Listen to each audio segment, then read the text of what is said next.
Hi everyone, Christine here, wanting to give you an update on my Springform pan.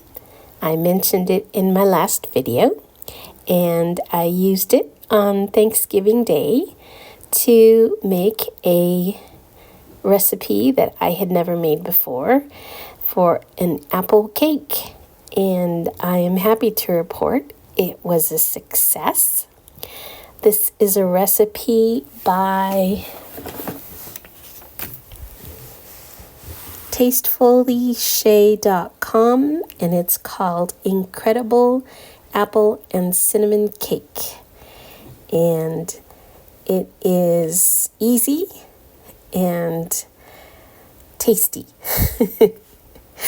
So the pan worked out great. Here I am removing. I took the sides off and removed the cake easily, and then I had to figure out how to slide out the parchment paper, but that wasn't too bad. Managed to accomplish it without breaking up the cake. And you will see that it came out nice and firm. The recipe took me a little longer than it had called for. It called for 30 minutes and mine took about 57 minutes. But I think that might have something to do with the fact that I added an extra apple. So that probably put some more moisture into the cake. And that's my guess. Anyway, just kept testing it, and finally it's set and was ready to go. It might have actually needed maybe 5 minutes less, but I like to make sure that it's well done. And so there you have it, all set to cut into.